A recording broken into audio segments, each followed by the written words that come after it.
Hi, I'm Dan Lagani with Silver Solutions, and welcome to an all-new episode of Age-Wise. Our goal with every show is to make you a little smarter about all the things you're going to need to know as you and your loved ones grow older. We sat down with my business partner and Silver Solutions co-founder Laura Olivares a couple of weeks back to discuss the topic of emptying a home and preparing it for sale. Usually, families deal with this when mom or dad is downsized into assisted living or a more suitable space, or after the loss of a loved one. So it's always emotionally charged. The labor is hard and difficult. We helped get to the core of how this process can go easier for you in my conversation with Laura when we discussed everything from how do you get started in a way that keeps family members engaged and from squabbling to how much time you need to budget and, of course, how much it costs. So if you have to deal with renting a longtime family home for sale at any time in the next year, stay tuned because this is an absolutely terrific episode of Age-Wise. Laura Olivares, thanks so much for joining us today on Age-Wise. Thanks for having me. We're going to get into the details of what a home emptying and sale preparation process actually includes. But I want to start here. You've done over 1,000 of these in your career. What's typically more challenging for a family? The physical labor involved with emptying a home or the emotional impact of disassembling a longtime family home? The emotional impact is pretty difficult, right? So you've got the memories, you've got other family dynamics, all of those things play a part in the home emptying process. And then there's that whole physical part. Some folks don't have physical limitations and can't do the sorting and the packing and the digging through, crawling down into that closet and pulling out all of those boxes. Some just can't do that. So I would say it's a combination of the emotional and the physical for most families. Let's move forward. We're in the typical 2,000 square foot, 3-bedroom family home. How do these kind of jobs break down from a before, during, and an after process? What are the key things at each of those stages that a family needs to be thinking about? Sure. I would say you start with the family communication, right? So who's going to be the point of contact, the main decision maker? I think that's super important to designate because if you don't, then it causes conflict. It causes family issues that you really don't want to deal with, especially during this time. So if you can minimize that, I strongly suggest that. Then once you've designated that point of contact, one or two people, then start to talk about what are the things that you're looking for?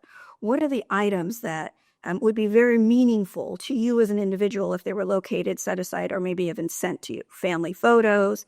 Some of the adult children are designated the financial person. They need all of those documents.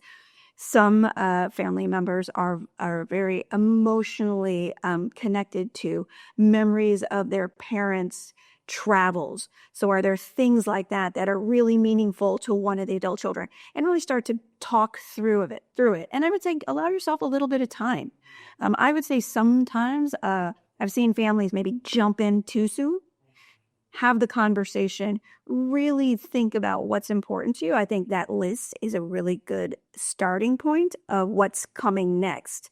You just raised a really interesting point, which is when should you actually consider the process? And, in my experience, speaking with some families, it's a little troubling when you get the phone call that says, Mom just passed last weekend and we're thinking of emptying the space. What do you counsel a family when they come to you?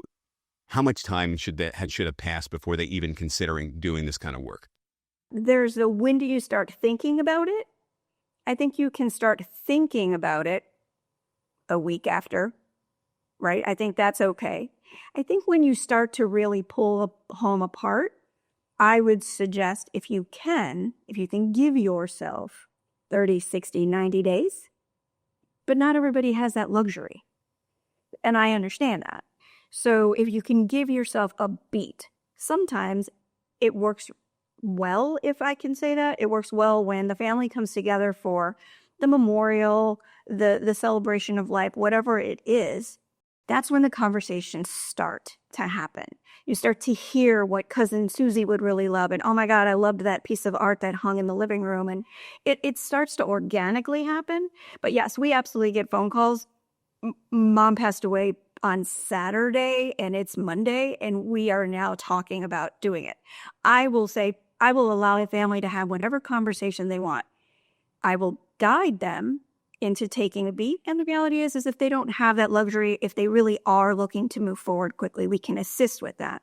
But I always remind them, if at any point it starts to feel too fast, we can pause. So, Laura, let's go on to the next step. How much time does somebody need to allocate in order to properly empty a home that may be moderately accumulated? It's not hoarded, but somebody's lived there.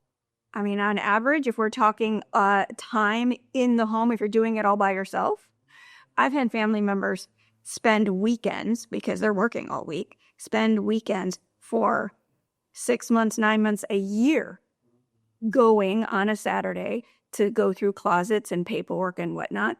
Saturday, Sunday, go back, work all week, and come back and do it again.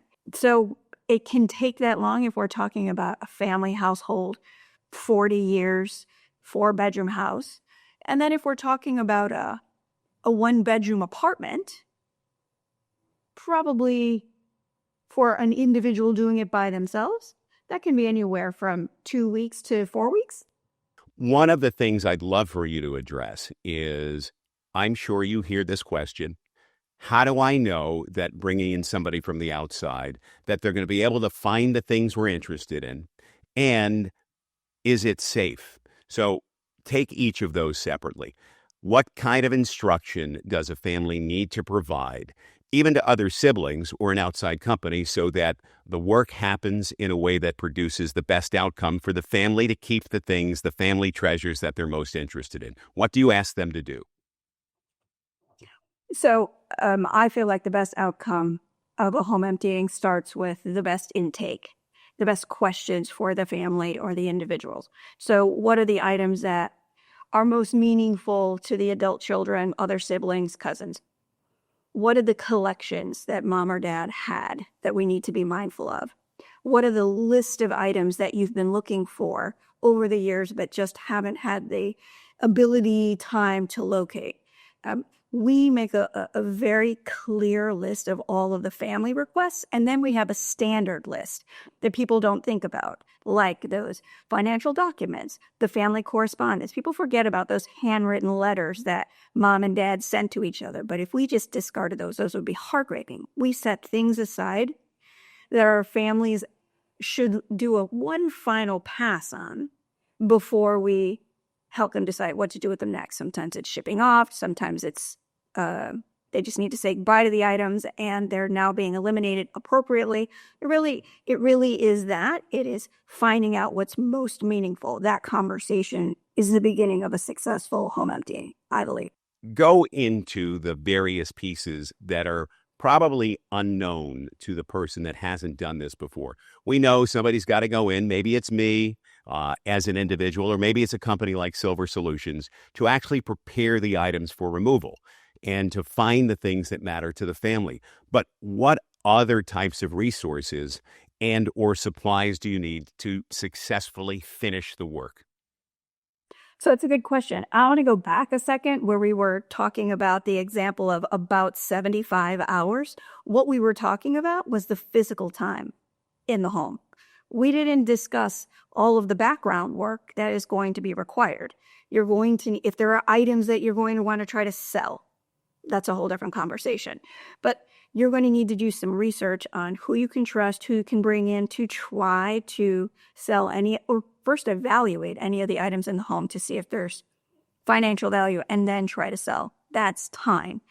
And then there's researching the local donation organizations. Who's willing to pick up? Who is interested in what? Now, most families don't know this. Most donation organizations either A, don't have the capacity to pick up, or B, they now have a process where you have to photograph all of the items and submit them to be approved before they even agree to potentially pick them up. There's a whole, now most of the organizations require that.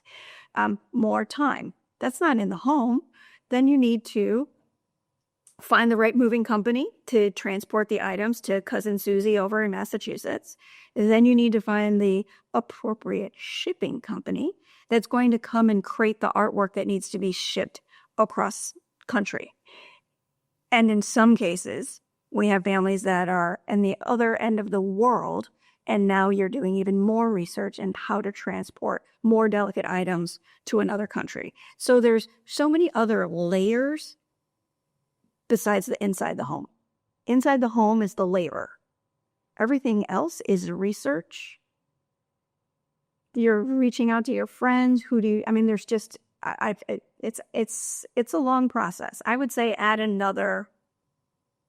give yourself another, if you've never done this before, 15 to 20 hours, 25 hours. So, Laura, one of the troubling things that I see these days, it's increasingly hard to get charitable organizations to pick up items, even when they're wonderful items. And it's heartbreaking to not see things like that easily repurposed. So I think one of the shocks for families is that trying to do the right thing and donate still costs money. I think that's actually a really good point, and it's good for families to know.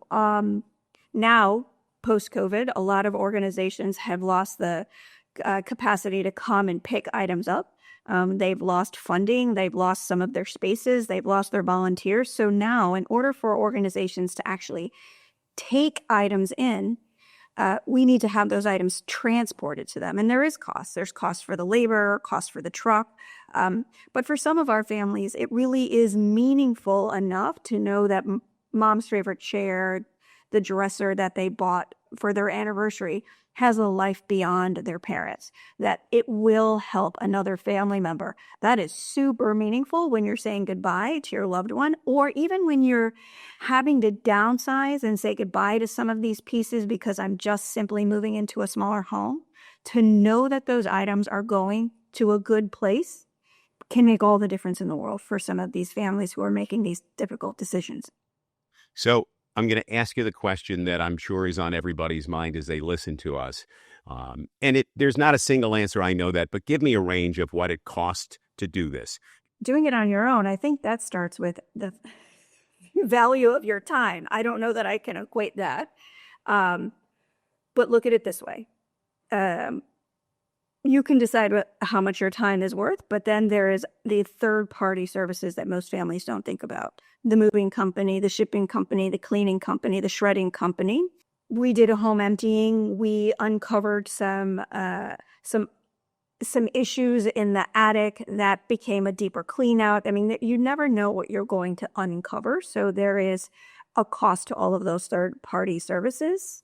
When you bring in a company like Silver Solutions, what are the reasonable expectations? Even if you think about it, getting help for a day, 2 people for a day, what's the appropriate thought around what that should cost?